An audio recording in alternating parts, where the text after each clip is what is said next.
Today, I'm divorcing you. Get out of our house already. After being away on a business trip for 2 months, the husband returned and immediately said such things upon entering the house. Who could have predicted that he would bring back his mistress? As I was lost for words, the lover sat down on the sofa with a sense of entitlement. He gestured towards the entrance with his chin, clearly intending to kick me out as soon as possible. They wanted to get rid of the nuisance that was me quickly, but it wasn't going to be that easy. Regaining my composure, I responded clearly. Excuse me? But this is my house. What? What? In a way, the two of them, blissfully unaware, grinned, dreaming of a lavish life they would never have again, not knowing they were about to plummet into hell. My name is Mandy Johnson. After graduating from university, I worked at a corporation where I met Ryan, a senior colleague. He was caring and had mentored me when I joined the company. His mature demeanor was so appealing that I gradually developed feelings for him. Ryan seemed to like me too, and within 6 months, he confessed his feelings for me. Our relationship began immediately and progressed smoothly. However, Ryan was not without admirers. This became particularly noticeable 2 years after I joined the company. When Ashley Morris was hired, Ryan was assigned to mentor her, and I felt their closeness was unusually close. Ashley was beautiful and had a charm that seemed to appeal to men, and it felt like Ryan was not averse to her attention. Driven by jealousy, it became painful to see how close they appeared to be. Just when I was overwhelmed with these worries, Ryan surprised me by proposing marriage. Fearing that I might be abandoned, I was thrilled to be wanted and still remember how happy I felt. Of course, I accepted his proposal and we happily registered our marriage. At 26, I began a new life with the man I loved. But this was not just the beginning of happiness. What I envisioned as a glamorous married life turned out to be a stark and cold reality. The most shocking moment of our marriage was meeting Ryan's family. I was nervous about what kind of people they would be and let out a gasp when I first saw them. Wait, why is the president here? Turns out, Ryan's father was the president of the company we worked for. Ryan being the president's son was apparently a secret even within the company. Naturally, I had no idea, and the revelation was tremendous. Sorry for keeping it a secret. But I want to be a man who can take over the company on my own merits. Not just because of connections. That's why I hid it. I see. I had no idea. But are you sure I'm the right one for you? It's because it's you, Mandy. Have more confidence. Though shocked, Ryan's words comforted me. The president, Kevin, despite his serious image at work, had a kind demeanor that made him easy to be around. My son will be very busy from now on. Having a kind woman like you, Mandy, by his side will surely help him stay motivated. Please take care of him, even though he's like this. Nodding vigorously, I was reminded anew of how remarkable Ryan was. What surprised me most, though, was the financial power of my in-laws. Delighted with our marriage, Kevin even prepared a house for us. The world we were to live in was so different, it was bewildering. Dad is amazing. I'll work hard to become a cool president like him. Encouraged by Ryan's ambition, I resolved to do my best as his wife. After discussing it with Ryan, I decided to quit my job and become a full-time housewife. Honestly, I would have liked to work a little longer. However, Ryan asked me to prioritize household duties so he could focus on his work, and I agreed. It's a bit sad to quit my job, but Ryan is working hard, so I can't complain. As I expected, Ryan started coming home much later after I quit my job. He must be dealing with more work than ever. Some days, he even stayed overnight at the company. Our married life had only started 2 months ago, yet we hardly spent any time together. Even though we were supposed to be living together, it felt lonelier than living alone. I understand you're busy, but I wish you'd pay a little more attention to home life. I mentioned feeling lonely several times indirectly, but it didn't seem to reach Ryan. At that time, his passion for improving his skills and handling his work was his life. If we have kids in the future, I won't be able to immerse myself in work like this. I know I'm making you endure this, but now is the time to work hard. Told that it was for our future life together, I had no choice but to endure. However, as months passed, the effort gradually lost momentum. When Ryan came home around midnight, even if I was awake, he showed no interest. You must be tired. I'll heat up dinner. You must be hungry. I made your favorite. Ah. I already ate something light at the burger shop on the way home. I'm tired, so I'm going to sleep.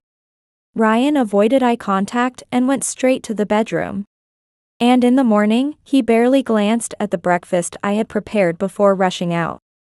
Clearing up the untouched breakfast became a routine.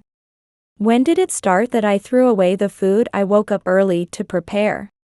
As I did this, I began to feel an immense sense of emptiness. I'm lonely. Before marriage, we had more time and could talk more. Now, there's hardly any meaningful conversation in our home. My days were reduced to mechanically performing household chores. On rare occasions, Ryan would be home on Sundays. On such a day, we had breakfast together for the first time in a long while. It's rare to have a day off like this, so why don't we go out? I found a cafe you might like. Since it's finally a day off, let me relax at home. You really don't get it.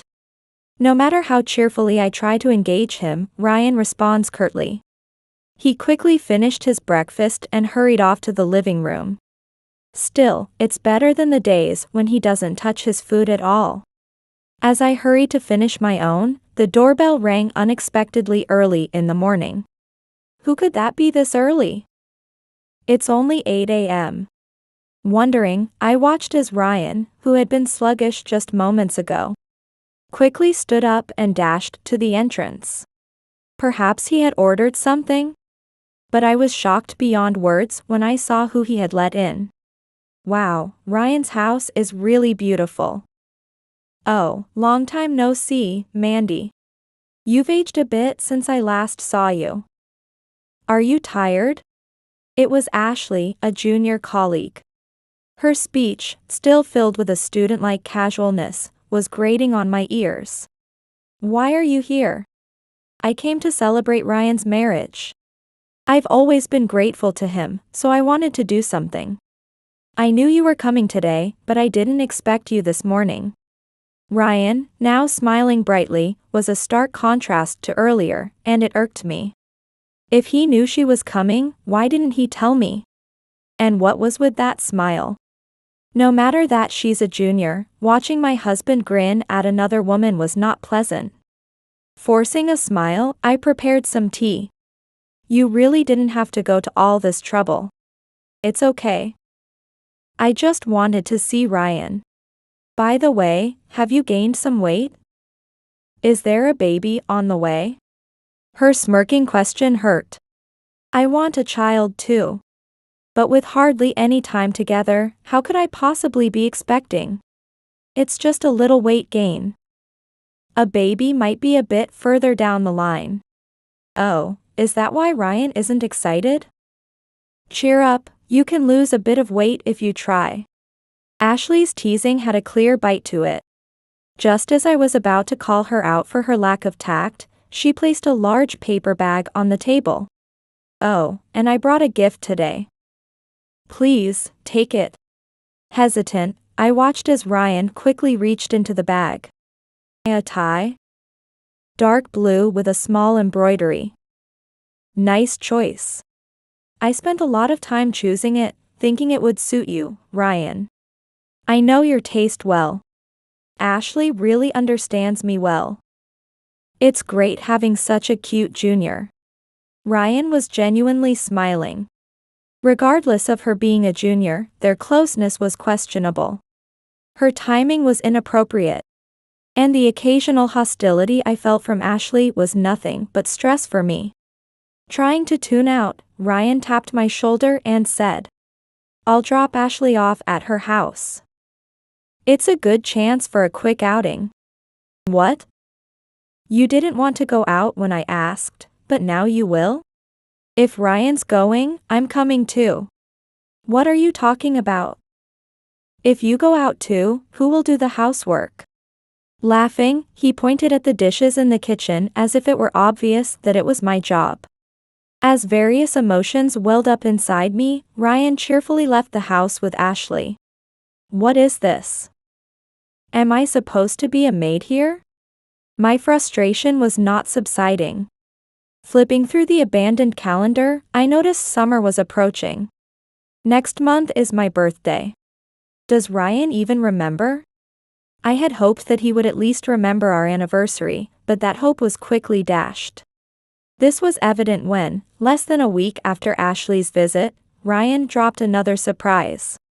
"By the way, I'm going on a business trip out of the prefecture next week. As usual, please take care of the house." Another sudden trip. "How long will you be gone?" "About a week."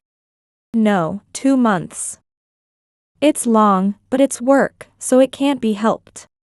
His frown suggested he was annoyed by my reaction. "I am the future president. I'll have this kind of work from now on. It's bothersome if you make that face every time." "Sorry, but next month is." I stopped myself. Mentioning my birthday seemed pointless. It wouldn't change his work commitments. I didn't say anything more to Ryan. During his business trip, I sent him messages during what I thought would be his free times. I thought he might reply if the messages were simple, but I barely got one response a week. Most were read and ignored. At best, he would return a single emoji. That was the same even on my birthday. While my parents and friends called or sent vibrant messages, not a word from my husband Ryan. Even Kevin, my father-in-law, made a point of visiting, but Ryan remained silent. Finally, I mentioned it was my birthday. The only response was a stamp saying okay. A wave of loneliness crashed over me. What am I to Ryan? I try so hard as his wife, but am I just deluding myself? Unable to bear these feelings alone any longer, I decided to have a serious talk about our future when Ryan returned. Ryan returned from his business trip, and as I waited in the living room, I saw him come home with a woman. It was Ashley again. "What's going on? You just got back from your business trip, what is happening?" I blurted this out as I looked back and forth between Ryan and Ashley. However, they boldly declared with smirks on their faces, "I'm divorcing you. Get out of our house already." Divorce? What are you talking about? I was dumbfounded by a situation far beyond my worst expectations. I had suspected something between Ryan and Ashley before, but who could imagine they would take such audacious steps? As I lost my words, the mistress confidently took a seat on the sofa. Ryan gestured towards the door, clearly intending to throw me out immediately. After my business trip, I've nearly completed my preparations to take over the company's leadership. I don't need a housekeeper anymore, so I've decided to live with the beautiful and obedient Ashley. Obedient, her. You really have no eye for women. Don't snap at Ashley just because she's younger and cuter than you. She's the one I truly love, and I won't forgive you if you say anything more. As if I were the villain, Ryan criticized me. A truly honest person wouldn't engage in such cruel infidelity. Ignorant of such basic decency, they both laughed triumphantly. Facing a reality I had avoided acknowledging, I felt my patience snap. I had intended to discuss things properly and even find a compromise if we were to separate. But with them pushing it this far, I wouldn't hold back either. I steeled myself to fight thoroughly and regained my composure before replying clearly. "Excuse me? But this is my house. What? What?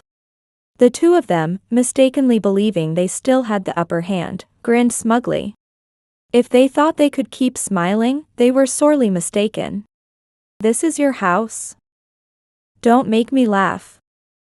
This house was given to me by my father. The ownership will eventually be transferred to me, so it can't possibly belong to you, Mandy. About that, the ownership has already been transferred to me. I presented a document to Ryan, who still refused to believe. This is the property registration certificate. It shows who owns the house. Ryan snatched the document and stared at it until he could no longer deny the truth. His face, which had been relaxed, gradually tensed up.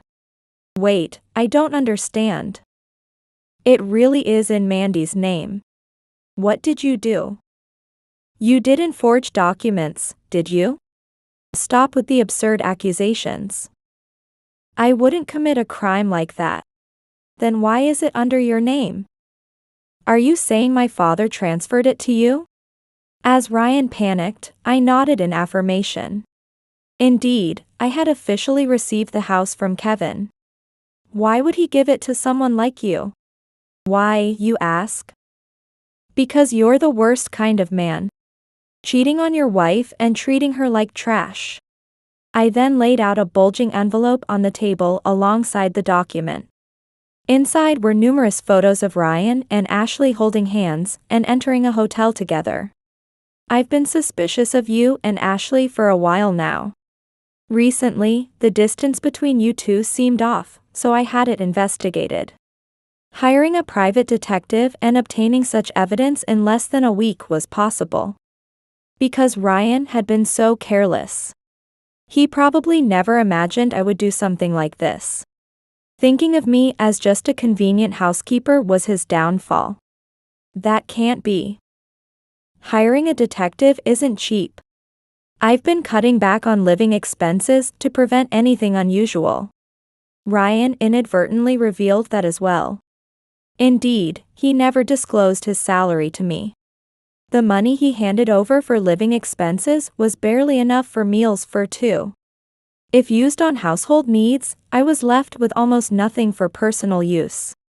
It seems I haven't bought anything but necessities since we got married. Yet, he did as he pleased, coming home in the morning or bar hopping. There were times when I felt dissatisfied, but I never imagined it was intentional. You're quite petty, aren't you? But indeed, with no extra money, you probably never thought I could hire someone. Then who's the fool who gave you such an idea? Grinding his teeth, Ryan tore up the evidence photos. I had already backed them up, so it was pointless. Watching him waste his efforts, I continued. That would be your father, Kevin. If it weren't for him, I'd probably be crying and kicked out by now. While Ryan was away on his business trip, I battled loneliness alone. Even though I received birthday greetings from many, the emptiness in my heart persisted. I was so distraught, crying day and night, that I didn't notice the noise at the front door at all.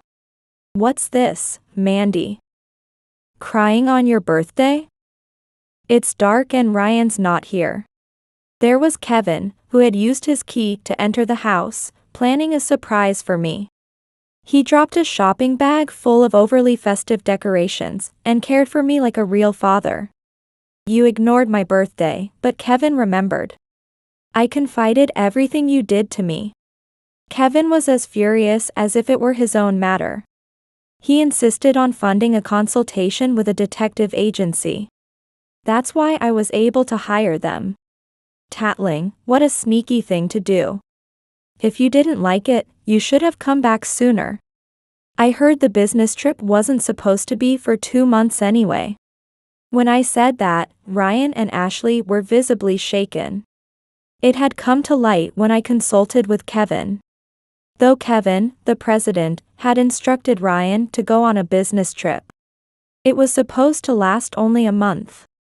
I knew this month was Mandy's birthday. I had arranged the schedule so that you could be together on this important day. Kevin was puzzled because Ryan should have already returned by now. A few days ago, he had been informed that Ryan had returned from his business trip and was back at work as usual. If he hasn't come home, where could he be? Perhaps he's lying and staying with his mistress? Having suspected an affair, Ashley's face immediately came to my mind. As expected, Ryan had been spending the last month at her place, enjoying their time together. Some of the evidence photos I showed earlier included images of the two of them leaving Ashley's house. As expected, an insidious and charmless woman would stoop to such dirty tricks. Without youth or beauty, you can't do anything unless you drag others into your mess. Ashley, standing behind an agitated Ryan, also became irate. She started ranting about being photographed at her home, accusing me of invasion of privacy. It's sad to be used and then discarded, but taking it this far is just lashing out. I could sue you for this, you know? Go ahead and sue if you want to. In such a disadvantageous position, if you can still make a fuss in court, go right ahead. At my words, Ashley was at a loss for words. Frustrated, she hid behind Ryan and yanked on his arm forcefully. Hey, Ryan. Do something. This woman is ruining my happiness. Don't panic. She's just a stranger. Dad is kind, and since I'm his real son, he'll definitely believe us. Ignoring me, Ryan pulled out his smartphone, presumably to contact Kevin. Too bad for you. Your sob story might have worked on my dad. But my words carry more weight because I'm valuable to the company. Just watch as Dad takes my side. Ryan quickly dialed a number and put the phone to his ear. Then, the ringtone came from the back room. Ryan recognized the familiar tune and paled. That tune, isn't that Dad's ringtone? Before I could answer, the door to the back room burst open. The person who emerged was Kevin, glaring at Ryan and heaving a big sigh as if he was utterly disappointed. I'm so disappointed in you. I've seen the evidence photos, and despite hoping they were lies, here we are. Wait, it's not like that. And why is Dad here anyway? I called him. I thought we'd talk about various things once Ryan returned from his business trip. I had planned to settle serious matters like infidelity and divorce today. More importantly, I wanted Kevin to see Ryan's usual behavior. So I had asked him to hide here beforehand. I was prepared to some extent, but I never thought you would be this brazen. How do you explain this? Well, this is, you see. Ryan, previously so defiant, now stuttered like a child in front of his father. Well, it's just. Mandy only tells stories that suit her. She just lounges around at home, getting uglier and uglier. Besides, her housekeeping is so sloppy that I didn't even want to come home. With a husband like you, anyone would be stressed and tired. Besides, I never felt her housekeeping was sloppy. On the contrary, I was quite impressed with how well she kept the house. I had never been thanked by Ryan for my housekeeping. It was always taken for granted, so Kevin's kind words resonated deeply. You know, I've been enduring a lot, right? I thought you were working hard for our future. And there's not even a single apology for all this? What?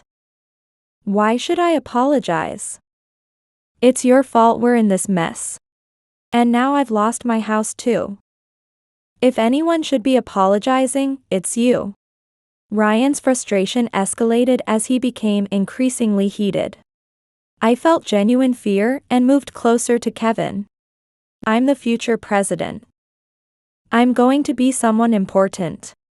It's an inconvenience to be dragged down by a petty woman like you.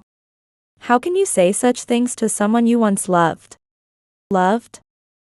Don't make me laugh. Ryan sneered coldly, pulling Ashley close to show off. I never loved you. I just thought if I flattered you, you'd do the housework. You're nothing more than a maid who doesn't cost a penny. Ryan's smile was strained, knowing he was making excuses. Unaware of the awkwardness, Ashley smiled happily, thinking she was on the winning side. Fine. I'll give you this house and everything else. With a small house like this, if I really work, I can build as many as I want. After all, I'm the future president, a man destined to be wealthy. What are you talking about? There's no way you're going to be the next president. What? As Ryan blustered, Kevin sighed deeply. He had told me that depending on Ryan's responses, he might consider firing him. Even as a parent, he hoped for some sign of repentance. But that was now unlikely. Kevin shook his head wearily and said, Ryan, you're fired as of today. You don't need to come to the company anymore. The same goes for you, Ashley. You too have disrupted the company's morale.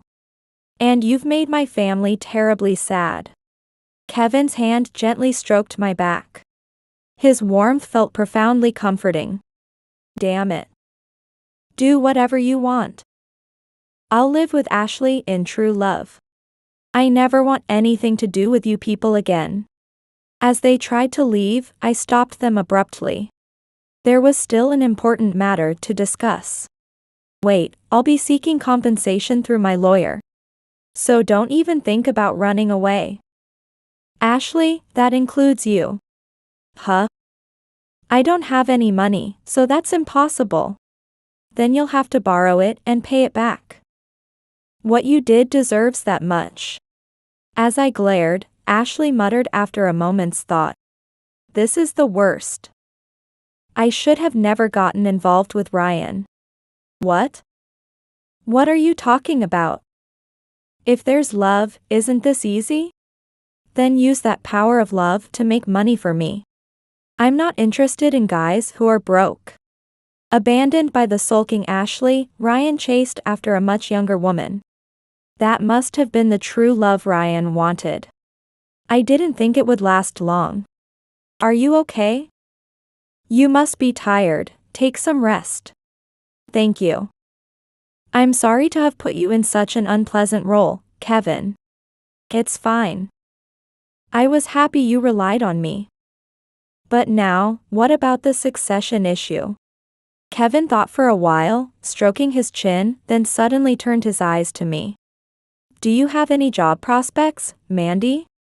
No, not at the moment. I plan to start looking once things settle down. Then, why don't you work for us again? We're short 2 employees, and we could use the help. Surprised by the unexpected offer, I asked if he was sure, and Kevin nodded emphatically. Someone as serious as you would be valued at any company.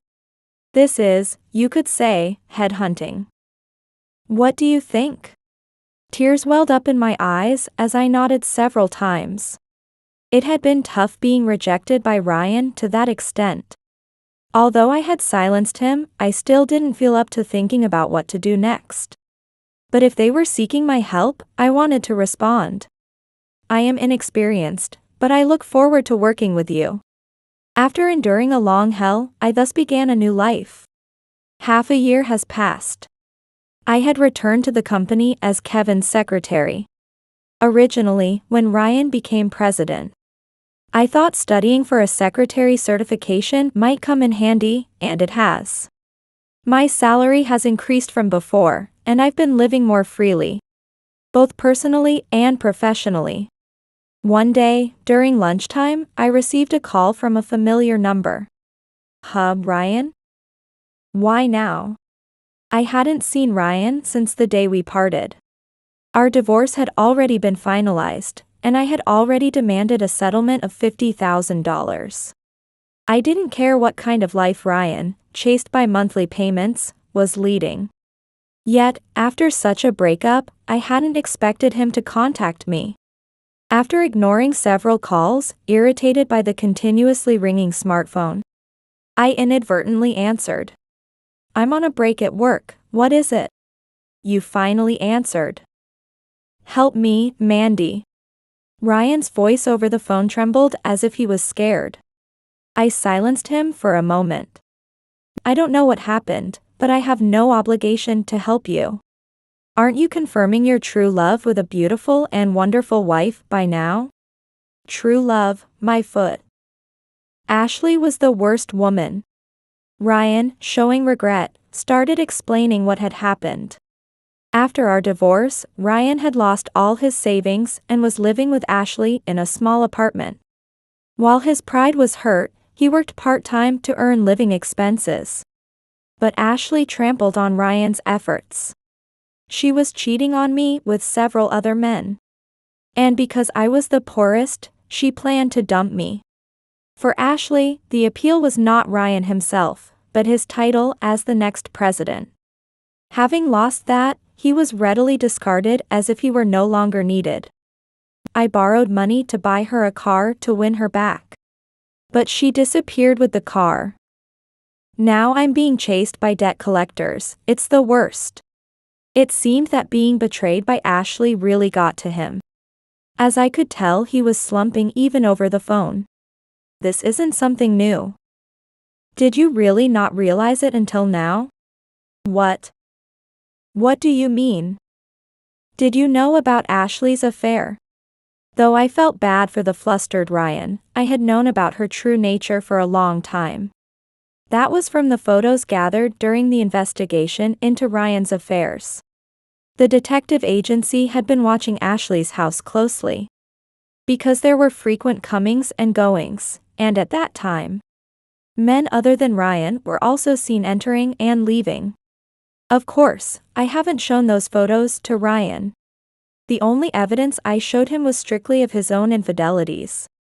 It wasn't the information I was interested in, so I didn't care. If you had told me from the beginning, this wouldn't have happened.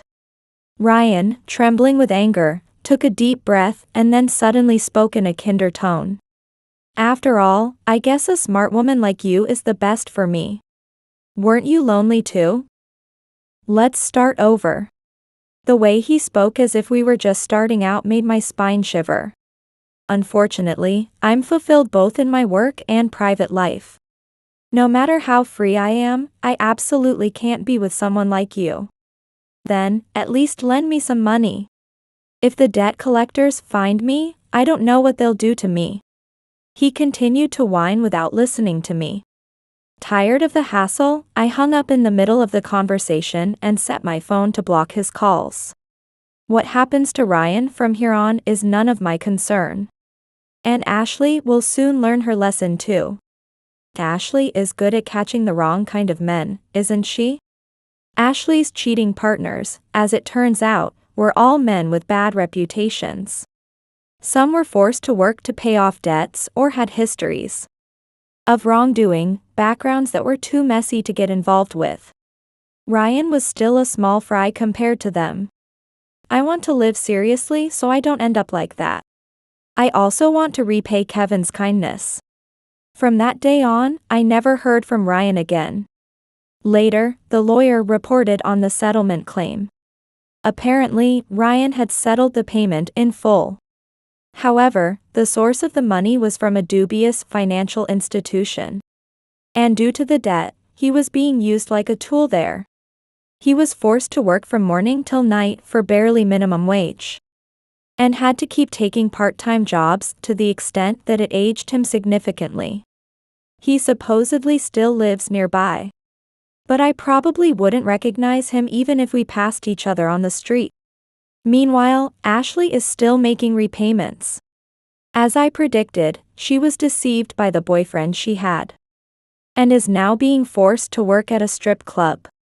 Ashley, who used to play with men, is now being deceived by another man. Contributing to him by working every night. The once young and beautiful Ashley now suffers from lack of sleep, rough skin, and a hoarse voice from drinking. I still remember feeling pity for how far a person can fall. I am still working as Kevin's secretary. But he has consulted me about considering a generational change soon. If someone is as reliable as you, Mandy, I could leave the company in your hands. Don't say such things, let me study more. I still have a lot to learn from you, Kevin. I may not be capable enough now. But someday I want to become a respectable person who can confidently take over the company. I think that's the best way I can repay him.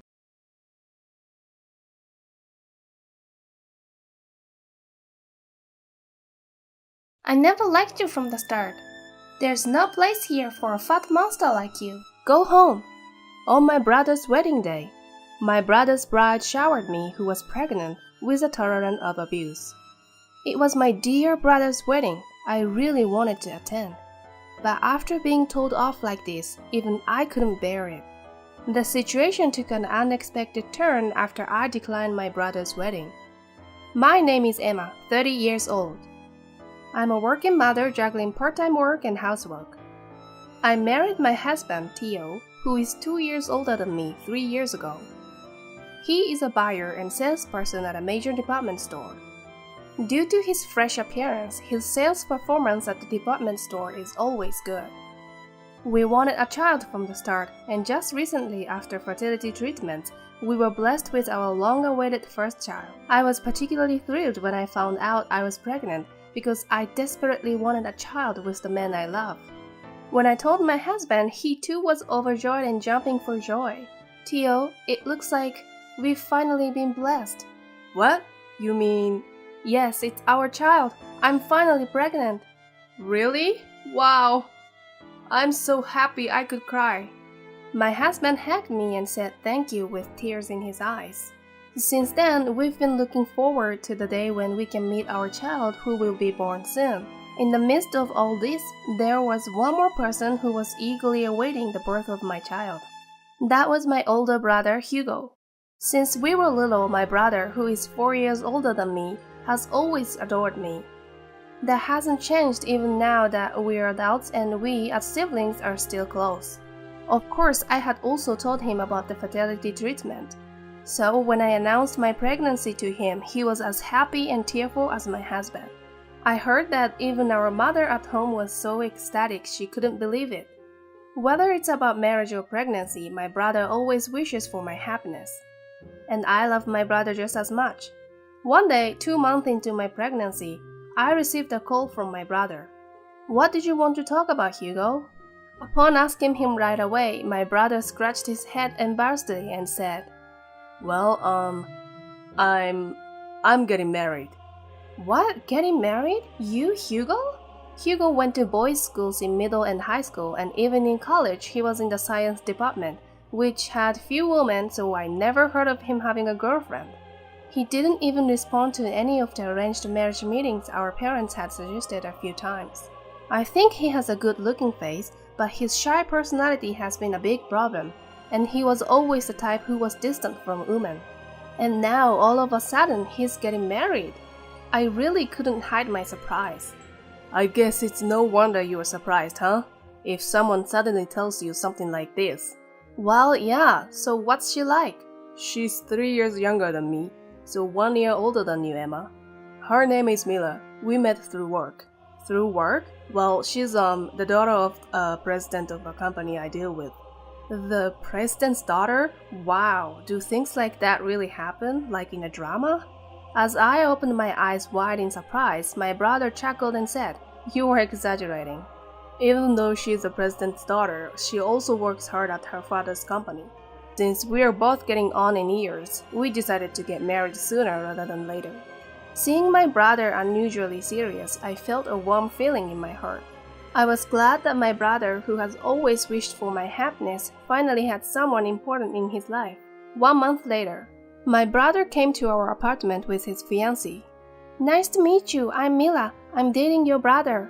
Hugo's fiancée Mila was a beautiful woman with a good style, exactly the type of a career woman. I felt deeply that she was a person from a different dimension than me. Nice to meet you, Mila. I'm Emma, his sister. Oh, so you are the little sister. After Mila responded to my greeting, she looked at me intently. I felt as if I had been glared at for a moment. But was it just my imagination? But it seemed like the premonition was correct. After that, she didn't talk to me much and kept talking to my husband instead. Theo, you were amazing, working at that long-established department store. Suddenly engaged in conversation by her, my husband responded with a flustered, Well, yeah. I haven't been able to go to department stores lately. If I go shopping next time, could you pick something out for me? Sure, thank you. I'll be waiting for you. This fiancée, her attitude towards my husband and me was obviously different. Moreover, it seemed as though she was sending a sticky gaze at my husband. But I didn't want to ruin the mood, and most importantly, she was the one chosen by my brother. Just as my brother had wished for my happiness, I also wanted him to be happy. I didn't want to ruin my brother's happiness for a silly reason like her being cold. Despite feeling many suspicions, I said nothing. Since then, Mila has been visiting the department store where my husband works frequently. Today too, my husband came home and started to grumble with a sigh. Mila came to my place again today. What, again? I'm sure she came yesterday too, right? Yeah, it's nice that she's buying a lot of stuff, but even when I'm dealing with other customers, she just butts in. The other salespeople are also troubled. It's a bit frustrating. I had no idea that was happening. According to my husband, she apparently spends tens of thousands of dollars every time she shops. While it's good for the store, my husband was worried, saying, "No matter if she's the president's daughter, isn't her sense of money a bit off?" Several months later, the long-awaited wedding of my brother came. By this time, I was in the later stages of pregnancy, and my belly had grown noticeable. The once-in-a-lifetime wedding of my beloved brother. I'm sure it will be a wonderful ceremony. My heart was dancing from the moment I left the house. I was wearing the maternity party dress I had bought for this day. The incident happened when I arrived at the venue and was headed to the reception. I'm Emma, the groom's sister, and this is my husband, Theo. When I gave our names to the woman at the reception, she looked troubled. You're the sister, right? Yes, Hugo's sister. That's strange. The next moment, she said something unbelievable. We were told that the sister will not be attending. What? What are you talking about? I'm the groom's sister. Of course I'm attending.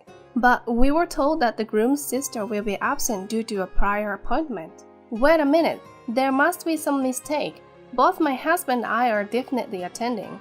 Theo's name is on the guest list, so he's participating. It seems that the only person marked as absent is the sister. What? Caught off guard by that unexpected event, I was at the loss for words. Instead, my husband asked the receptionist, "Who gave you the information about my wife's absence?" It was from Mila, the bride. Mila did? My husband's expression stiffened as if he had guessed something. He demanded to the reception, "Please call Mila here." Soon, Mila and a woman who appeared to be her mother showed up. To confirm the truth of the matter, I confronted Mila. Mila, what's going on? I've been marked as absent. Oh, well, that's how it is. Wait a minute, I never said I was going to be absent. Then she gave a snort of laughter and said calmly, I couldn't care less about your opinion. You were in the way. So I decided you wouldn't participate. Understand? What are you talking about? To begin with, I never liked you. Mila, what are you? Just because you have a somewhat handsome husband and a brother, you act so innocent. I didn't like you from the moment we first met. Despite your plain face, the name Emma is too fancy for you. You are a hindrance to my happiness. Do you understand? I thought she was cold only to me, but I didn't expect to be hated this much. My body froze and I couldn't find the words to speak. Looking down on me, she spat out coldly. Didn't you hear me? You are in the way. There's no seat for a pregnant monster like you, so go home. I was speechless, but the surprises didn't stop there. Following Mila, even her mother started saying things that made me doubt my ears. Mila is right. It would be a nuisance if a frump like you were at Mila's wedding. It's pitiful enough that Mila has to become family with you. Mila came at me, who was turning pale, saying, Go home now!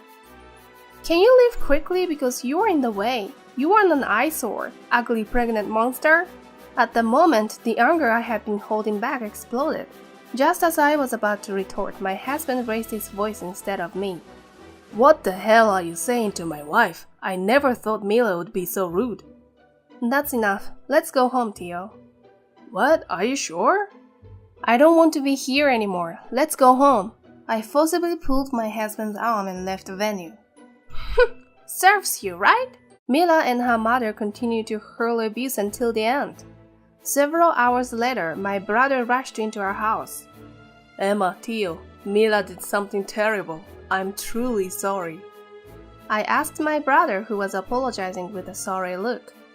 It's not your fault, Hugo. What happened to the ceremony? I asked the guests to leave in the middle of the ceremony. I couldn't possibly continue the ceremony after what happened to my little sister. Right, that was a wise decision. But why? Why did Mila do such a thing to me? Well, I was shocked when I heard about it too. What? Then my brother quietly opened his mouth. It seems Mila was jealous of you. What? Jealous? You and I have a good relationship as siblings, right? On top of that, Theo is quite handsome. She seemed to have been annoyed with you, who were at the peak of happiness being pregnant, for some reason. What's that? Was it because my husband was handsome that she repeatedly shopped more than necessary at my husband's department store? I couldn't find any more words to say for such a stupid reason. While caring about me, my brother continued to talk. She didn't like the attention being drawn to you, a pregnant woman, more than her own wedding. All the guests would naturally talk to you, the pregnant woman, wouldn't they? Asking things like, how many months are you? Or you look so happy. She seemed to have hated that. I can't believe it. Just for that reason? My brother, who was busy with work, seemed to have left all the preparations for the ceremony to her. When I tried to say something, I was told that the bride is the main character of the ceremony. I couldn't interfere. So he didn't even know that I had been made absent with my consent. I'm really sorry for hurting you. It's my fault. My brother apologized again. The next day, we were told by our mother to come to our parents' house, and we hurriedly headed there. There was Mila's father, who looked furious with a red face. With his daughter Mila and wife in tow, he seemed quite grumpy. Hey Mila, don't you have something to say to Emma? When her father urged her in a cold tone, she clicked her tongue and threw a tantrum. Why should I have to apologize? I'm the main character of the ceremony. You, cut it out. At this point, Mila's mother interjected, seeming to side with Mila. That's right. Why should Mila have to apologize? The one at fault is all this woman. Mila and her mother, showing no remorse, looked like demons. Then Mila's father opened his mouth tremblingly. You guys, who are you talking to? What are you saying to these people? He looked devastated. I'm really sorry for what my daughter and wife have done. Please, I beg you, can't you forgive us for this incident? No matter how much he apologized, it was impossible to forgive them. I spoke out against Mila's father. How can we forgive you? I couldn't attend my dear brother's wedding, you know. Do you think we can forgive you after all the terrible things that were said? Oh my, I'm in trouble. If you don't forgive us, our company... Yes, the father was apologizing just to protect his own company. The company run by Mila's father is a wholesale dealer dealing with imported goods, and has a business relationship with my brother's company. But in this case, my brother was furious and directly requested his boss to stop dealing with that company. That's why he is begging me, his sister, for forgiveness, hoping to resume business with my brother's company. I didn't know that my brother's company had such power, but apparently in terms of status, my brother was above Mila, even though she was the president's daughter. The father was desperately apologizing as much as possible, but I could see through his intention of ultimately is to protect the company, which made me even more uncomfortable. There's no point in talking any further. I firmly told Mila and her family, I will never associate with you again. If you marry my brother, I will break off ties with him too. Wait a minute, my father is apologizing so much. Don't you have a human heart? I glared sharply at Mila, who was verbally abusing me. A human heart? The one who stirred up trouble can talk. Who should be apologizing? Don't make your father apologize so desperately. Your stupid selfishness has ruined my brother Hugo's happiness. A woman like you doesn't deserve my brother. Know your place, you trashy woman. With those words, I kicked Mila and her family out of my parents' house. Afterwards, I heard that my brother and Mila had broken off their engagement. She was kicking up a fuss, saying, I don't want to break up. And in the end, my brother had to hire a lawyer. As a bonus, my brother arranged for a consolation payment for me. I was reluctant, but my brother told me it's the least I can do to apologize, and I gratefully accepted. The misfortune of Mila's family continued, and her father's company eventually went bankrupt. It seems they couldn't keep up the business after my brother's company, which was the backbone of their operations, stopped dealing with them. In this incident, they lost everything. Looking back, it was really their own doing. It's only natural that she, who could easily spout such abusive language, would face such retribution. On the other hand, I successfully gave birth and I'm living happily every day. My brother seems to have recovered from the broken engagement and comes over to my house almost every day to dote on my daughter. Hugo, switch with me. What, Theo? You've been holding her all this time, haven't you? Please, I'll be leaving in an hour. Oh well, can't be helped then, haha. My husband and brother were competing for my newly born adorable daughter. Listening to their pleasant conversation, I felt a warm feeling in my heart. I heard she's getting married. How brilliant! Sighing, I listened to my mother, who called me laughing. She's really going through with it. Unbelievable. As a parent, I'll have to attend. But what about you, Jessica? She did say to invite you. I was lost for words when my mother asked me the question. How could she invite me to her wedding so casually? Why don't you come? You might see something interesting. At her cryptic words, I titled my head in confusion. It seemed my mom didn't plan to attend Sophia's wedding willingly. Just see for yourself. Trusting my mother's words, I decided to attend the wedding, though I wasn't keen on it. My name is Jessica. I usually work as the editor-in-chief of a magazine. I have loved creating things since I was a child. I often received compliments for my writing in my school days. Maybe because of that, I graduated with a degree in the humanities. I joined a magazine publishing company and devoted myself to work every day. Thanks to that, I was promoted to editor-in-chief that year. The job is tough, with deadlines disregarding day and night. Although it's hard, I never disliked it because I was doing what I love. Besides, I have a loving husband at home. Having a family means having a comforting place for me. I think I can finish work early today. I'll make something John likes.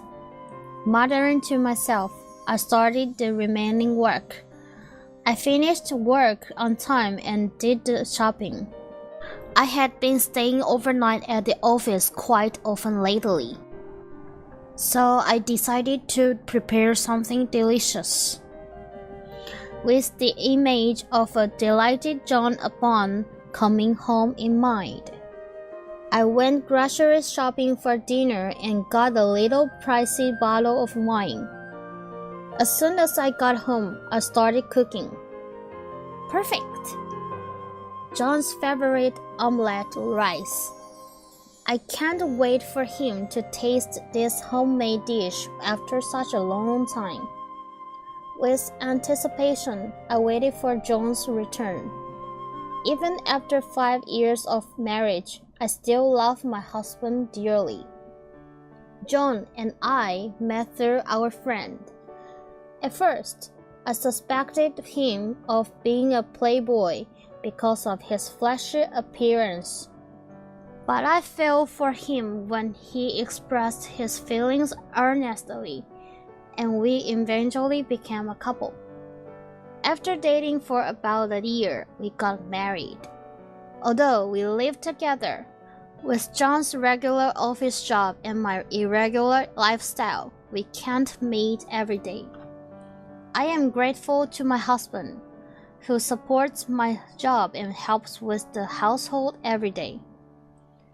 He should be coming home about now. I glanced at the clock in the living room. 6:30 p.m. John should be coming home soon. As I sat in the living room watching TV, I heard the front door unlock. As I went to greet him at the entrance, I was about to witness a shocking scene. "Oh, really?" The moment the door opened, my sister Sophia was there, arm in arm with my husband. Perhaps they hadn't expected me to be there. They had been chatting cheerfully up until that moment, but instantly fell silent and froze. "What is this?" I was in disbelief, unable to understand the situation. Even with a close family relationship, would it be normal to link arms with your sister's husband? And the level of comfort in their distance could hardly be considered accidental. I couldn't keep calm. "Oh, didn't I say I was staying overnight again today?" Flustered, John asked a question without looking at me. It's true that originally I was supposed to stay at the office until today. However, my work progressed faster than I thought, so I was freed from staying overnight consecutively. Do I need someone's permission to come home?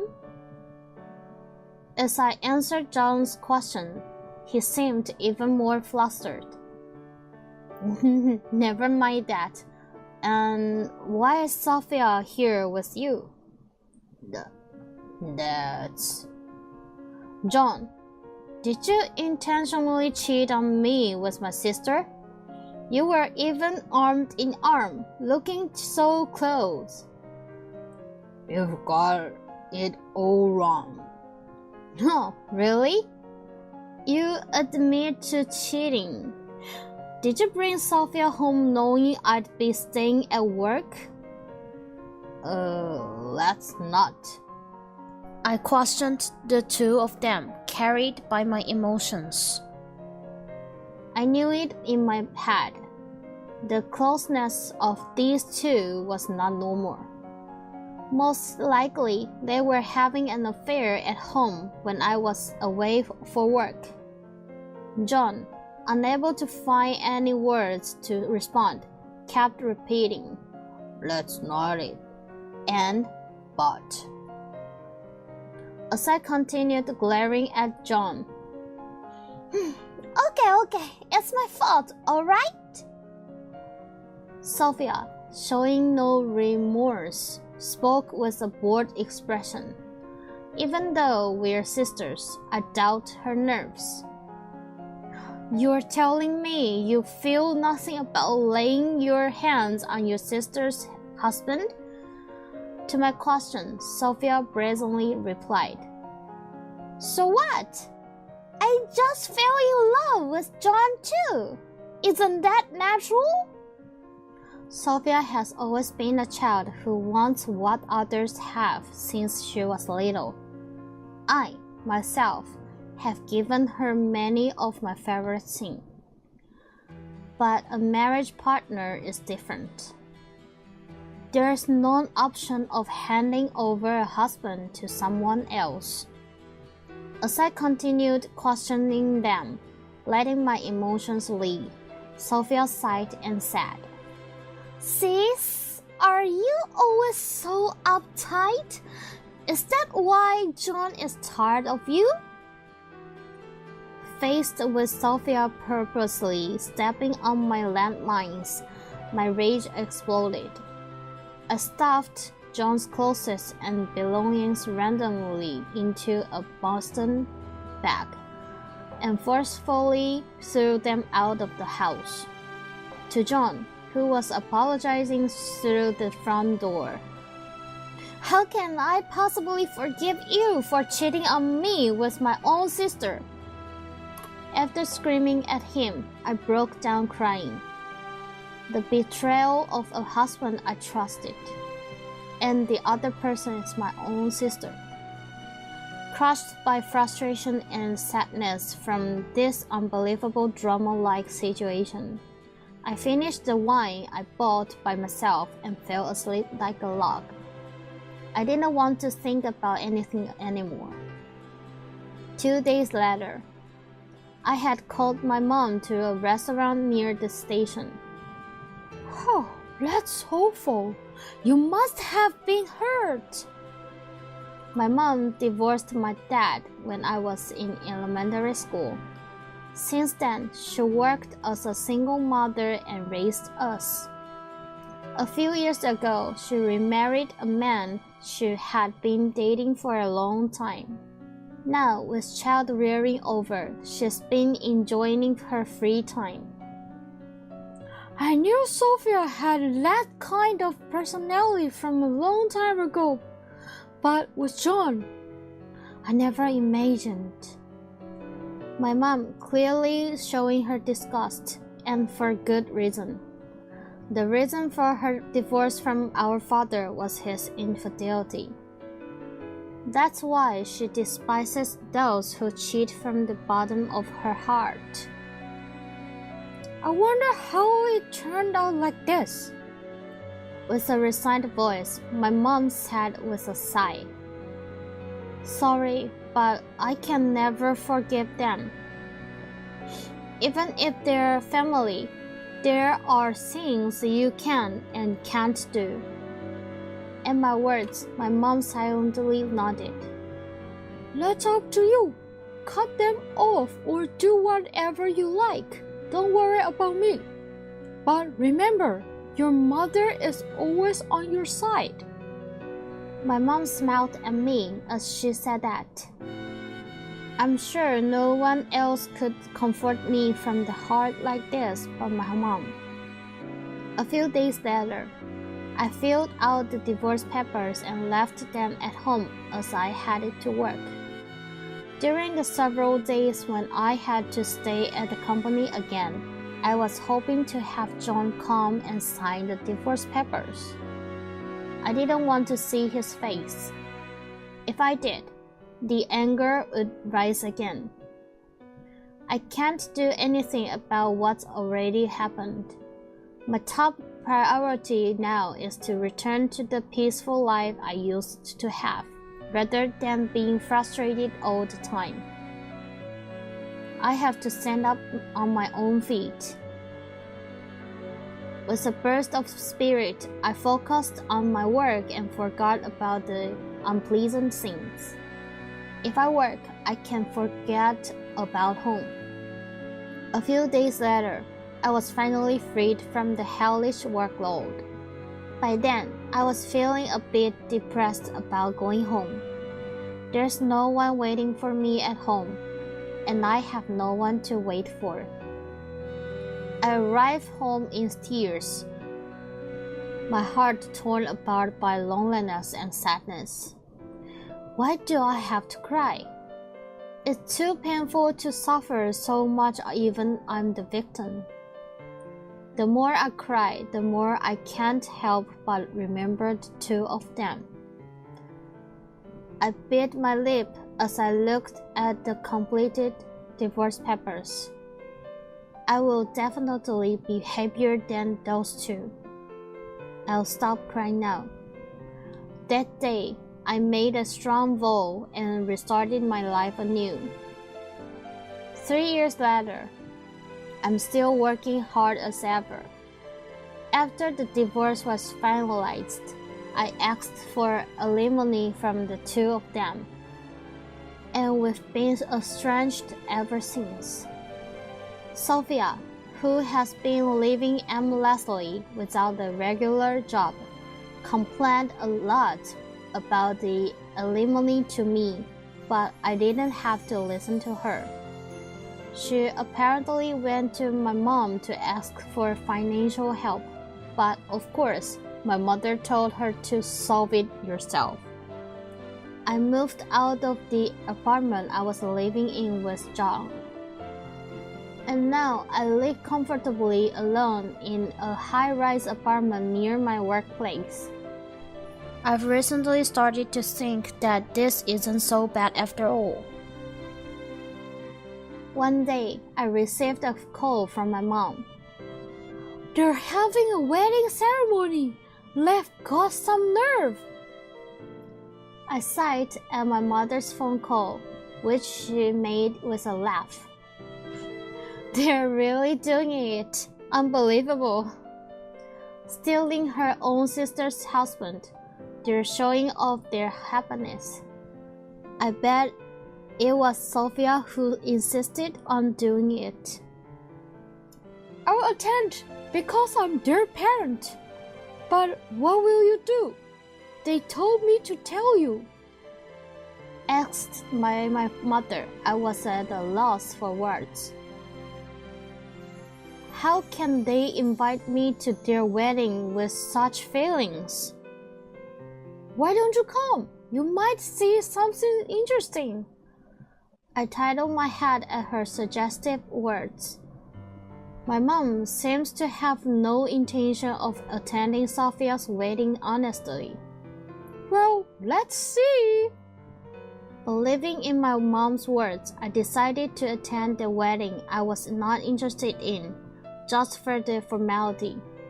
And then, on the wedding day, I was at the wedding venue with my mother. I never thought I would attend my sister's wedding with such mixed feelings. My mom looked somewhat happy, ignoring my gloomy feelings. Not so many people are here. In my mom's words, I looked around. There are indeed fewer attendees than at my wedding. That's not surprising. John and I have common friends, so the divorce story should be known. Sophia's friends might be attending, but of course, our relatives refuse to participate. John's parents are making faces like they don't know how to react. I can't believe Sophia wanted to have a wedding in this situation. I wonder if there are any people in this room who are truly happy for them. Finally, it's time to start the ceremony. The ceremony that no one could sympathize with started. The only person who was moved to tears was the bride, Sophia. Seeing her tears, I felt a surge of anger welling up within me again.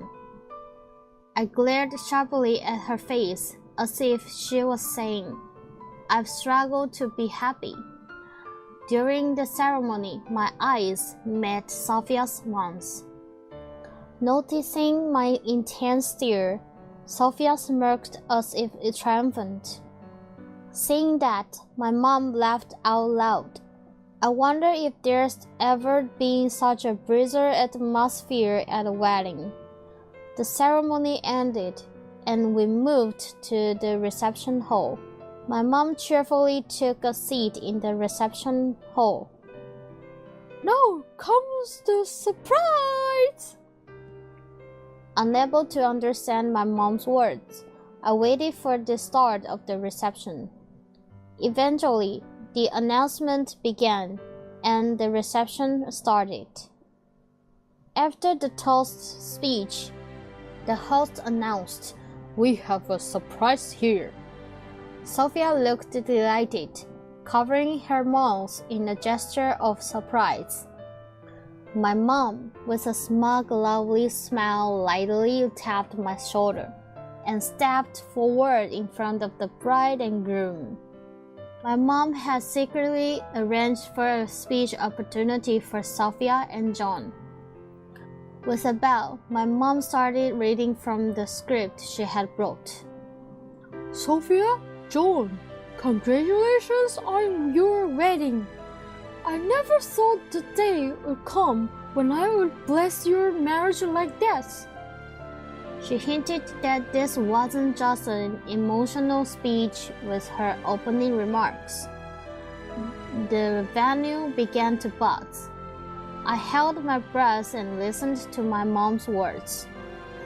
"Thinking back, You've always been a girl who envied what others had. My mom's speech started to become more and more aggressive. Sophia sat silent, her face turning pale. John next to her looked unsure of what to do. Even so, I raised you with the intention of nurturing proper morals. But it seems that it didn't turn out that way. The entire venue was silent, their gaze fixed on my mother, who continued to amusingly expose Sophia's faults while smiling brightly. Sophia's actions were well known to everyone present. Everyone showed various expressions, some dumbfounded, some giving a bitter smile. You understand that your behavior is strange when all of our relatives are absent, right? And with this, I intend to cut ties with you. So this is my last greeting. With those words, the venue fell even more silent. Startled by the unexpected confession, Sophia impulsively stood up. My mom bowed and seemed to decide on her way back to her seat, but returned in front of the microphone. John, take care of such a daughter. I assume you understand. But you should be aware that you, who took her away from her sister, should not feel attracted to her anymore. My mom dealt a massive blow with a bright smile. I started to laugh out loud at John, who was staring blankly at her. As my mom, showing a peace sign as if she had done everything, returned to her seat, I welcomed her with a smile. As the host was trying to somehow handle the worst atmosphere, Sophie forcefully snatched the microphone and started yelling at us. "What do you think you're doing? This is my wedding!" At her words, I was pissed off and fought back in a loud voice. "That's my line! What was your intention in inviting me?" Sophia snorted and said, "It can't be helped. It wouldn't look good if there weren't enough people, right?" At Sophia's words, who only thought about herself, I sighed. That's why you, who only think about yourself, can have a grand wedding despite hitting on your sister's husband and doing such horrible things. You have no common sense. Sophia, who got pissed off and became hot-blooded, walked toward me as if she couldn't see the surroundings. Trying to stop her in a hurry, John from behind grabbed Sophia's arm. "Don't blame me because you're not attractive.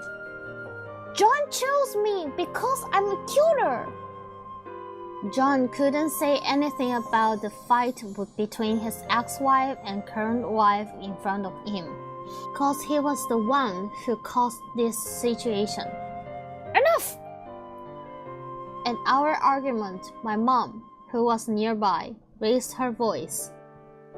And as she approached Sophia, she glared at Sophia and John with a serious look. I'm also wanting to celebrate my daughter's wedding with pure feelings. But this ceremony is obviously selfish and lacks delicacy. If you want to do it on your own. And my mom's words, implying that it was a nuisance to be involved. Applause rose from the venue before we knew it.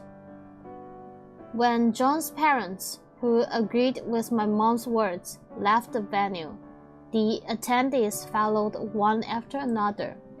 The reception was forced to an end, At the statement of the attendees, both Sophia and John were lost for words. Take a sober look at what you're doing. Saying that, my mom and I also left the venue. Sophia was broken down and crying on the spot, but nobody rushed to comfort her. After the reception ended, John's parents bowed deeply to me. John had indeed betrayed me, but his parents were not at fault. It was revealed that John had begged his parents to lend him the money for this wedding. I felt the abnormality in John, who went so far as to cater to Sophia's selfishness. Of course, they couldn't expect any gift money. I attended, but I didn't come with the intention of celebrating. John, who has incurred the cost of this messed up ceremony, asked, "What is he going to do from now on?" But after all, it's none of my business anymore. I have no obligation to worry. Feeling a sense of closure in my heart, I gave a big stretch. Several years later, the worst wedding was over, and I had completely cut off my feelings for the two of them. My work was going smoothly, and now I'm involved in the editing of various magazines as a manager. As expected, Sophia cheated on John with another man after their marriage. It seemed to have turned into a further mess because the man she cheated with was also married. John seemed to be shocked that he was betrayed so easily. My mom's warning became a reality, and I laughed in my heart, thinking it served them right. Both my mom and I could easily imagine this to happen. However, no voice defends John, because the act he did to me is just coming back to him. As for Sophia, I'm so astounded that I'm at a loss for words. Not only is she not reflecting on anything, but she also seems to insist that she's not at fault and everything is someone else's fault. Sophia, who was claimed for damages by John, who was betrayed and woke up, and his wife. Sophia, who can't make ends meet with the debt of damages, seems to have cried to my mother, but my mom seems to be pushing her away and not dealing with her. I don't know where Sophia is, who was kicked out of the house by John, is or what she's doing now. Also, it seemed that John himself has no one to rely on, as he was disowned by his family at that wedding. He seems to be living a bottom-rung life, burdened with memories of the worst wedding and debts. There were many things I learned from this incident. I'm tired of sticky human relationship. Today too, I faced my work and put my all into it so that I can live happily and enjoyably on my own. My current goal is to master French and make a mark at the foreign magazine editorial company. I plan to give it my all every day for that.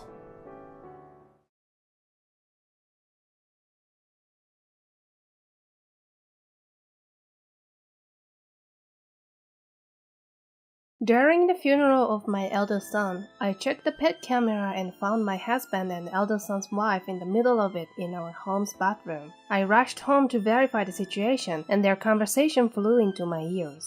But is this okay doing something like this in the middle of John's funeral? It's fine.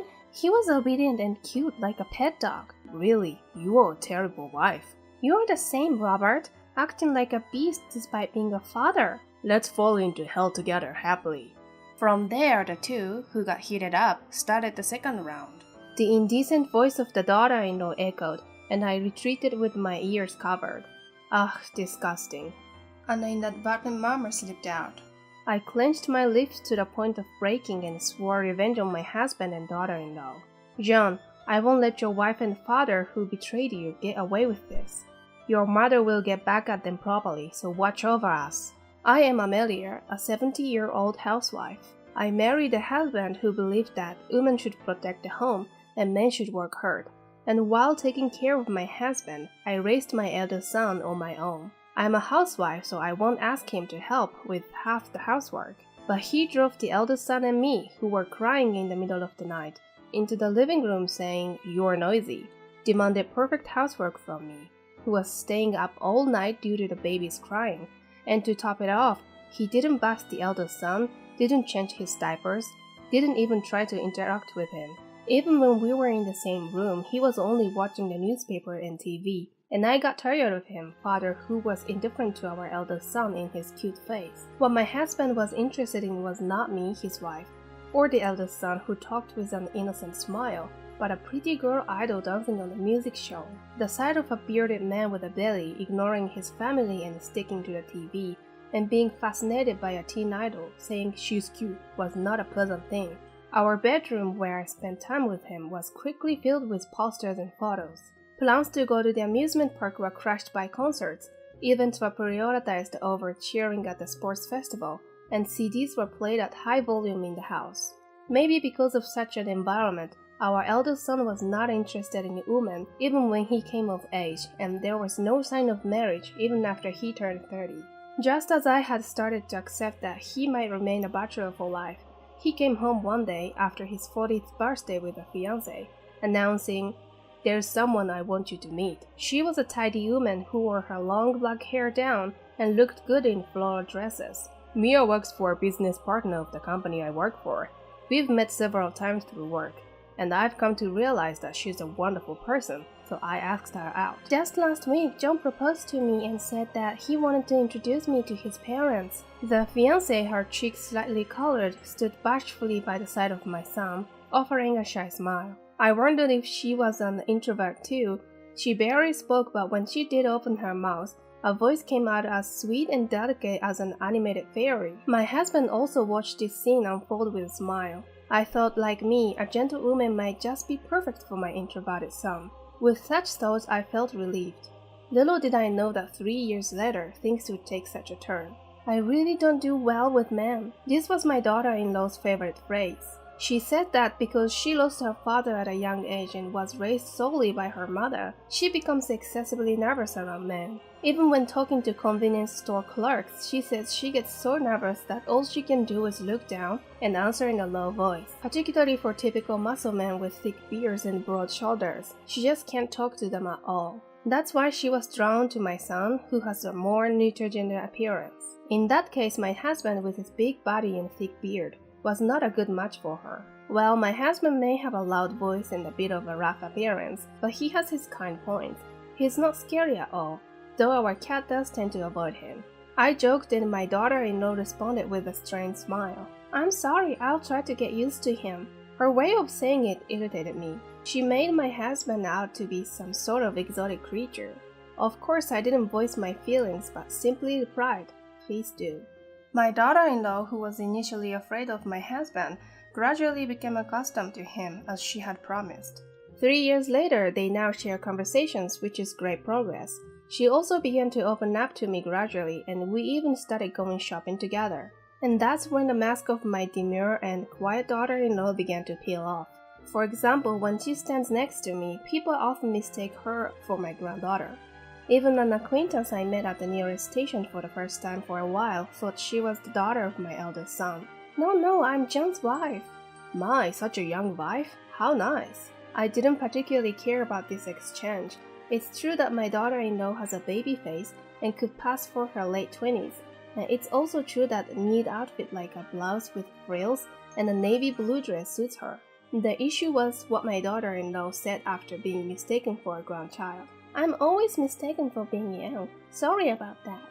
As she grinned while saying that, I concealed my annoyance and responded like this. You don't have to apologize. You do look young and cute after all. Oh, do you think I'm cute? By the way, you should try to look a bit younger too, like dyeing your hair pink or purple. I was annoyed at her uninvited advice. I'm not a celebrity and it's enough to look my age. Moreover, and not to sound boastful, I've maintained the style I had when I was young, and I enjoy dressing appropriately for my age. Actually, I'm transitioning to natural gray hair. I don't think I have the courage to dye it colorful at this age. Only beautiful people can pull off gray hair, you know. My daughter-in-law smirked in a mean way. Well, I don't really care, but I feel sorry for your husband. He's started going to the gym recently and looks good, so you should make an effort as well, especially since you are older than him to begin with. I struggled to swallow the words, mind your own business, that were on the tip of my tongue. Why do I have to listen to all this from my daughter-in-law? I suppressed my annoyance and smiled at my daughter-in-law. Thank you for your advice. I'm glad to see that you and John seem to be getting along well. The main reason I resist arguing with my daughter-in-law is because I don't want to be disliked by my eldest son. I've heard far too many stories about mothers who fell out with their sons because the sons sided with their wives during arguments. It's about the woman my introverted eldest son mustered up the courage to ask out, dated for 2 years and then proposed to. Whenever they return to my home, I can tell that my son cares deeply for his wife. Despite her sharp attitude towards me, she talks and laughs happily with my son as if she were a different person. Yes, John is so cute. I can't believe he's older than me. I love him. The sight of my daughter-in-law blushing and smiling was adorable, and I felt relieved knowing that they had a good marriage. So, despite my daughter-in-law's aggravating behavior, I managed to endure by venting to my sister. The daughter-in-law of yours has a bad attitude. My sister grimaced, a coffee cup in her hand. Are you being taken for granted, Amelia? Maybe so. Why don't you show some maternal authority every once in a while? If things continue like this, John will be totally under her thumb. My sister, who got divorced 10 years into her marriage and remained single thereafter, has no children. Therefore, she had always doted on my eldest son as if he were her own. I remember how she was more thrilled about his wedding than I was. Now, all that's left is for them to have a baby. Yes, that would be nice, but they seem happy together as is, so I've been refraining from interfering. When I said this, my sister smiled softly and replied, I see. One day, when I was quietly bearing my discontent towards my daughter-in-law and going about my usual day, I finished my shopping at the supermarket and was about to head home when I received a rare call from her. Mother-in-law, something happened to John. My daughter-in-law, who was almost shouting, choked on her words and started to sob. Did something happen to him? Where are you now? At the police station. Afterward, my husband and I rushed to the police station, where we were confronted with the lifeless body of our son. We were speechless. The post-mortem examination revealed that he died from a stroke. His pale face looked serene as if he was simply asleep. In the midst of our shock, my husband pulled out his cell phone, taking over for both me and my daughter-in-law. He called the funeral home and temple that we had used for his own parents' funerals and arranged a wake and funeral. He arranged for our son's body to be transported to a funeral hall near our home. His calm and collected demeanor in these moments was something I was very grateful for. We then contacted our relatives. The wake was to be held the following day, with the funeral the day after that. Even during the wake, I couldn't help but feel that my son would start moving at any moment.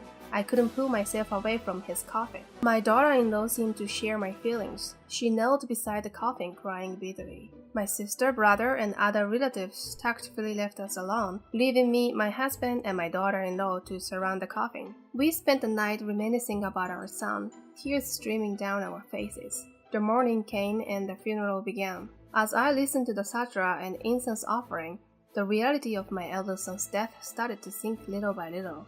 Just the other day, we spoke on the phone. His gentle voice still lingers in my ears, yet the idea that I'll never hear it again feels unreal. I choked up and tears started to flow.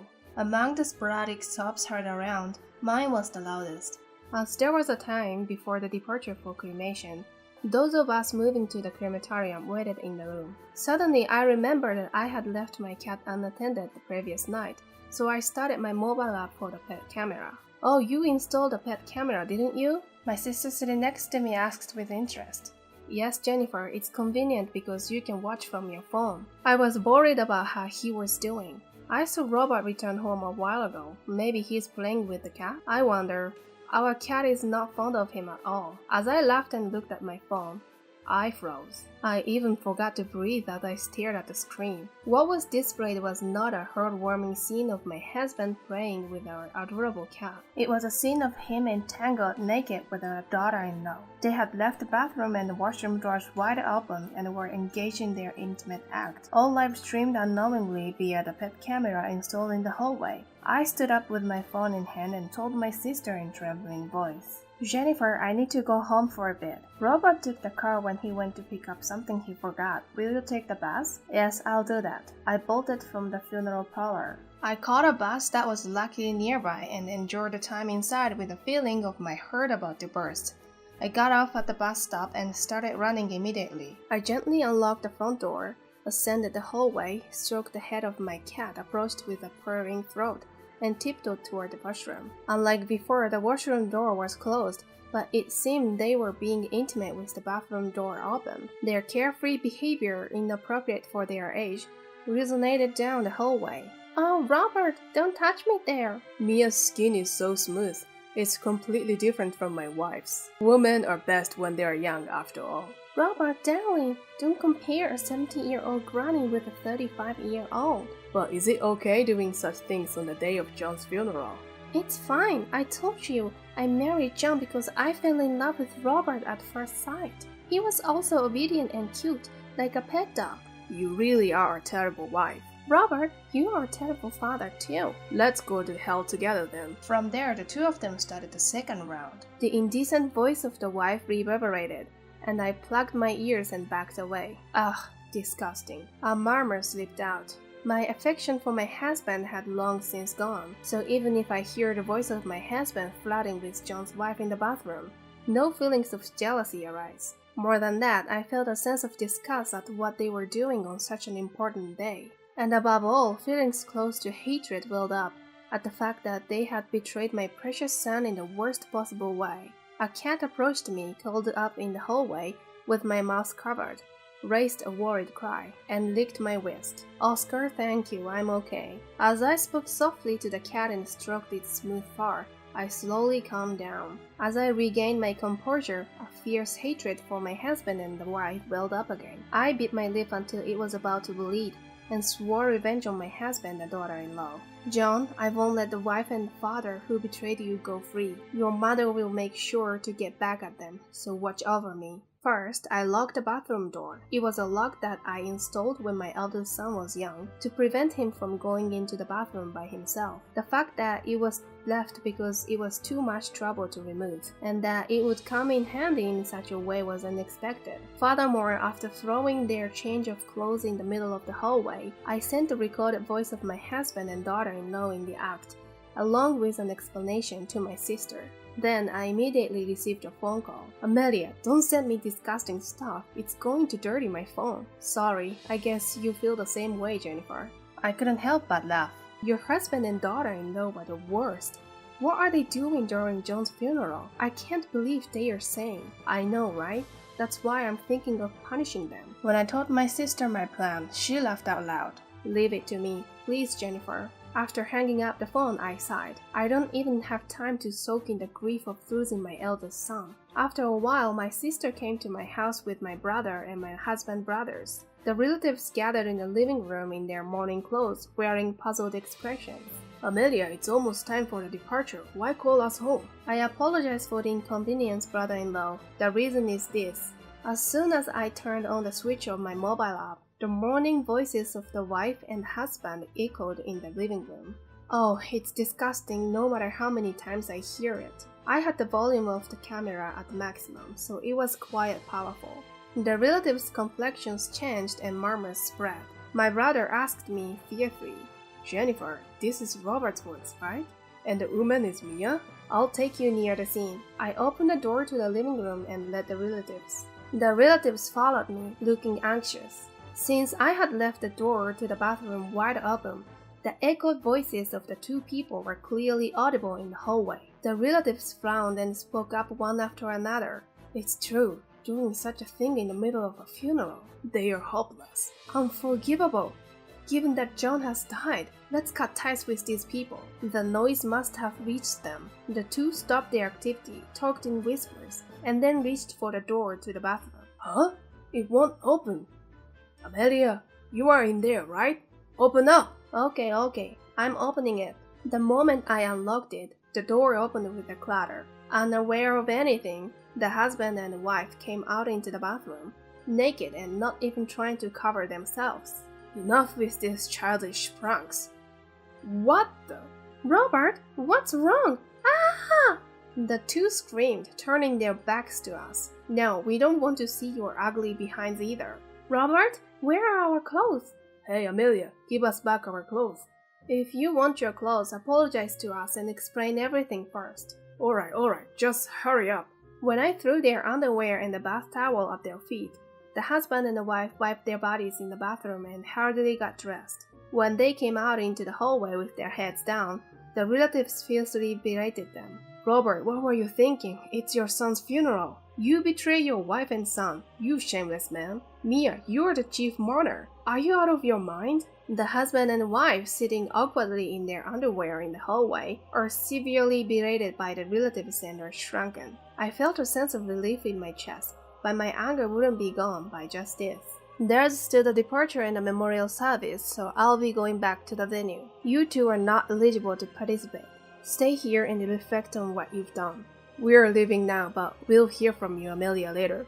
Don't try to run away. So, Robert and Mia, sit quietly and wait. We told the husband and the wife and went back to the funeral. When I looked back at the living room on my way out, they were changing into their mourning clothes with a crestfallen look. They are just pretending to be remorseful in front of us. When I picked up my eldest son's bones at the crematorium, the regret welled up and tears overflowed. The staff at the crematorium probably thought I was crying from the grief of losing my eldest son.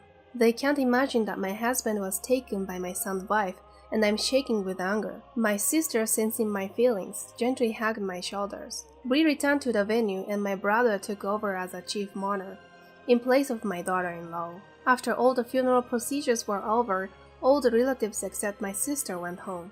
On their way out, my downcast brother spoke to my sister and me. Jennifer, please take care of Amelia. Amelia, you have to keep it together. David, thank you. I'll be alright. I forced a smile at my brother and went home with my sister.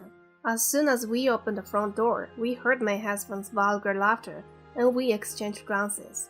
My sister touched her forehead and shook her head in disgust. I took off my shoes, furrowed my brow, and headed for the living room. And my husband and daughter-in-law, who had been snacking and laughing uproariously, hastily straightened their posture at the sight of us. My body trembles with anger at the sight of the two of them sloppily dressed in their mourning clothes. At this point, I decided to give them a piece of my mind without any reservations. First, my daughter-in-law. Robert, Mia, are you really reflecting on what you've done?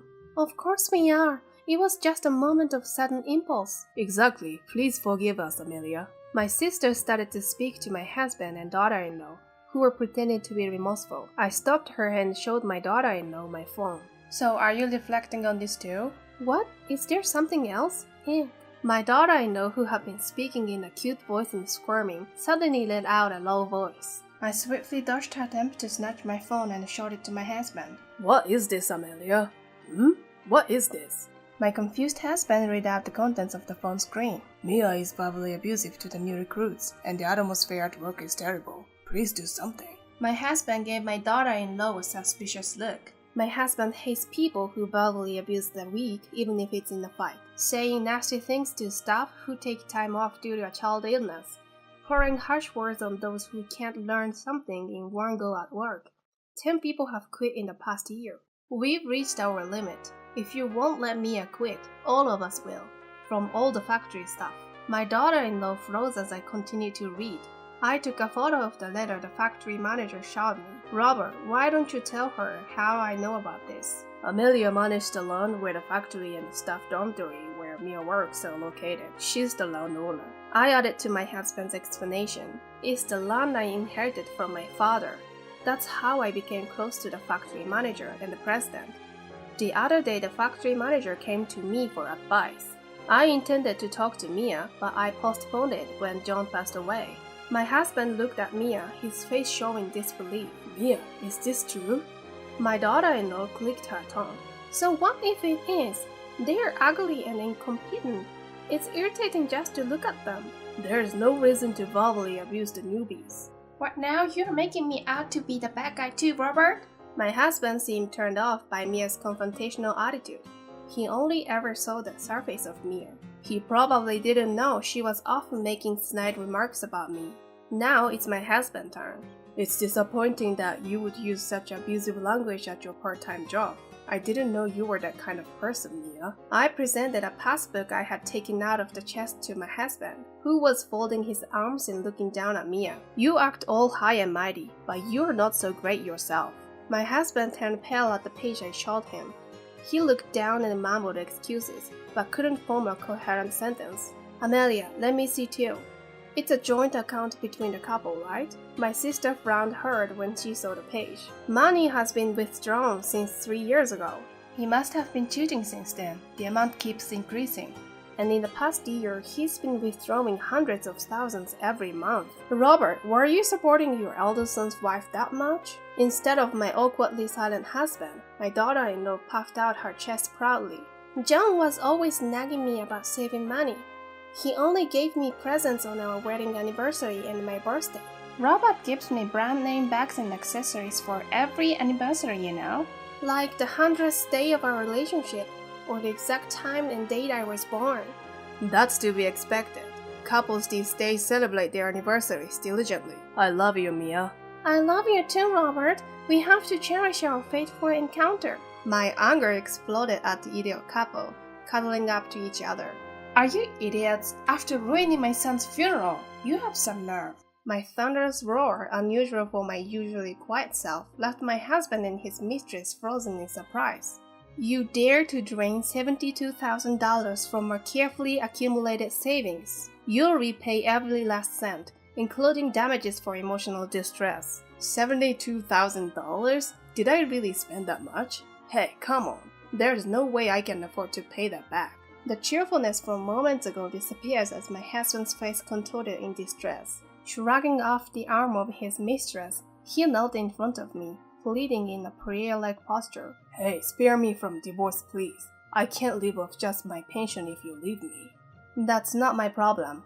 Even as I coldly rejected him, my husband made a pathetic face and clung to me. You can live off your father's inheritance, Amelia. I only have my pension. Paying for compensation and the savings, there's no way I can do it. If you can't pay it at all once, you can make installments. At that, the mistress, her eyes widened in disbelief, stormed over. Wait a minute, Robert. You said you were going to get a divorce next year, right? That was obviously a lie, Amelia. You see how it is. Please forgive me. You should be apologizing to John, not me. Not that I'll forgive you either way. I fired back sharply, causing my husband to slump, his voice on the brink of tears. The mistress glared at my traitorous husband with a face full of rage. All the while, my sister looked on with a dumbfounded expression. After the funeral was over, I moved to a hotel, taking only my valuables. As soon as I finished all the paperwork related to my eldest son, I picked up my cat and slammed the divorce papers down in front of my husband, then moved to a pet-friendly apartment. Through a lawyer, I arranged for the damages and repayment of savings to be made in installments. If my husband failed to pay, we agreed to garnish his pension. Now that my eldest son and I, the nuisances, were gone, I thought the husband and the daughter-in-law would be happy, but their relationship quickly turned sour. Daughter-in-law, who had been fired from the factory due to her abusive language and affair, wanted to find full-time work but kept failing interviews, so she started a part-time job. Struggling with living expenses and the payment of emotional damages to me, the mistress worked hard while the lazy husband did neither housework nor work, instead demanding pocket money from her. When she refused, he brought up her abusive language, blaming her, and she completely lost her affection for him and proposed a breakup. The husband, dumped by the mistress, had the audacity to ask for a loan from relatives, but was refused and reluctantly started working. His work was going well, but the fact that he had an affair with his son's wife spread throughout the neighborhood. Being looked down upon, he couldn't bear it and sold his house. He was shunned by relatives and abandoned by friends, and he's supposedly spending a lonely retirement in an apartment, toiling day and night to repay the debt he owes me. Starting a new life at the age of 70, I'm now enjoying my time with my adorable cat. Until now, I had been prioritizing taking care of my husband and dealing with my daughter-in-law. Thus, I'm surprised at how free and relaxed life can be when you are on your own.